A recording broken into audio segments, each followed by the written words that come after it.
मैं लेमैन के हिसाब से पूछना चाहता हूं, ये बात सही है कि इस समय जो प्रोटोकॉल है उसके मुताबिक यही किया जाना चाहिए, लेकिन मैं ये समझना चाहता हूं, it's like elephant sitting in your room and nobody wants to talk about it.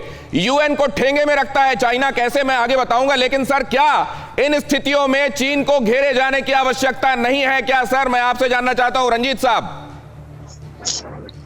देखिए, एम्बेसडर साहब ने जो बोला बिल्कुल ठीक है, ये इकोनॉमिक प्लेटफॉर्म है, बट आप समझिए कि हम परमानेंट मेंबर नहीं हैं, लेकिन हम मेंबर हैं नेशनल सिक्योरिटी काउंसिल के, और ये भी है कि पूरी दुनिया जाननी चाहती है कि ये हुआ क्या, चीन से क्या हुआ। तो जरूर प्रधानमंत्री आर्थिक स्थिति के बारे में बोलेंगे, कोऑपरेशन विद ईयू, क्योंकि चाइना से हम संबंध बंद कर रहे हैं। आपने तो अभी बोला हर एक प्रोडक्ट में लिखा जाएगा कि चाइनीज प्रोडक्ट है, उनकी कमी हो जाएगी उनको। ऐप से तो वो डरे हैं, आज वो बोल रहे हैं $6 बिलियन टिकटॉक का लॉस हो गया है। तो कोर्ट केस में हमारे इंडियन जिन्होंने इन्वेस्ट किया था, तो मैं एक रिस्क ले रहा हूं। मैं बोलूंगा हमारे जो प्रधानमंत्री है, ऑडिटर हैं, इंग्लिश में बोलते हैं, उनकी जो बातचीत है सोच समझ के, शायद चीन का नाम नहीं लगाएंगे, लेकिन बताएंगे ये पाकिस्तान चीन भारत पे कितना असर कर रहा है, और उनको ये बताएंगे कि आप हमारे साथ इन्वेस्ट कीजिए। नाम न लें, लेकिन पूरी स्थिति बनाएंगे कि हमने क्या किया और क्या मर्यादा भी रखी जाएगी, लेकिन मौका भी नहीं छोड़ा जाएगा, ये कहा जा रहा है सज्जनहार साहब की ही तर्ज पर। बाकी मेहमानों ने भी ये कहा, इसमें मर्यादा का ख्याल भी रखा जाएगा, लेकिन छोड़ा भी नहीं जाएगा, क्योंकि ये बात बिल्कुल स्पष्ट है बहल साहब कि पूरी दुनिया में आज सामाजिक और आर्थिक रूप से सबसे बड़ी खतरे की घंटी अगर कोई बजा रहा है तो चीन ही तो बजा रहा है। बिल्कुल सही कह रहे हैं आप। अगर कोविड को अगर हम देखें तो वो भी कहां से शुरू हुआ है, चीन से, और कोविड की वजह से आज मेजर इकोनॉमीज जो हैं वो रिग्रेशन में चली गई हैं, और उनके जो जीडीपी ग्रोथ रेट्स हैं वो नेगेटिव में चले गए, और इसका सबसे बड़ा खामियाजा गरीब लोग भुगत रहे हैं। और ये इशू को बाहर निकल के आना चाहिए कि जो गरीब लोग आज पूरे वर्ल्ड के अंदर जो सफर कर रहे हैं वो चीन की वजह से है, और दूसरी, चाहे वो नाम ना लिया जाए चीन का, लेकिन ये जरूर बताया जाए। और दूसरी चीज बताई जाए कि अभी अगर इंटरनेशनल स्टेबिलिटी को कोई खराब कर रहा है तो वो भी चीन है, और उसका डायरेक्ट खामियाजा अगेन गरीब लोगों को भुगतना पड़ेगा। तो कहीं ना कहीं चीन हर हालत में इस समय घिरा हुआ है, और उसको घेरना भी चाहिए, और इनडायरेक्टली इस बात को जरूर उठाना चाहिए।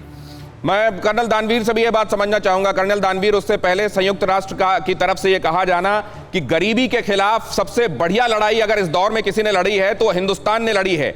सबसे ज्यादा लोगों को गरीबी रेखा से ऊपर लेके आने वाला अगर कोई मुल्क है तो अपने यहां पे हिंदुस्तान है। क्या यह एक इशारा है यूएन की तरफ से? और क्या इस संदर्भ में जिक्र करते हुए भारत इसका जिस तरीके से युद्ध थोपा जा रहा है पूरी दुनिया पर, कोविड थोपा गया पूरी दुनिया पर, इकोनॉमी ठप कर दी गई पूरी दुनिया की, तो क्या जब सोशियो इकोनॉमिक परिदृश्य में बात होगी तो चीन का बगैर नाम लिए भी असल में उसी की ही बात हो रही होगी? कर्नल दानवीर। जी हाँ, बिल्कुल। अगर आप नरेंद्र मोदी का स्पीच का इतिहास देखें तो नरेंद्र मोदी कभी किसी का नाम नहीं लेते हैं, किसी मुल्क का नाम नहीं लेते हैं। वो इशारों में बहुत बड़ी और मजबूत बात रखते हैं। और सोशियो इकोनॉमिक फ्रंट का आपने जहां तक जिक्र किया, हिंदुस्तान एक मुल्क है जिसने 6 करोड़ लोग बिलो द पॉवर्टी लाइन से ऊपर उठा के लेके आया। हिंदुस्तान एक मुल्क है जो कितना राशन जो है, खाना जो है वितरण कर रहा है इस कोविड-19 की सिचुएशन में, जो हम 30 नवंबर तक हम देखेंगे कि किस प्रकार से वो एक बहुत मास लेवल पर हम वितरण कर रहे हैं। तो हिंदुस्तान की ये एक एडमिनिस्ट्रेटिव ताकत दर्शाता है, हिंदुस्तान का एक रिजॉल्व आगे पेश होता है, हिंदुस्तान की मजबूती एक पेश होती है कि वो किस प्रकार से कोविड-19 के खिलाफ लड़ रहा है। और इस कोविड-19 के दौरान हमारे को संयुक्त चुनौती पाकिस्तान ने भी दी और चाइना ने भी दी।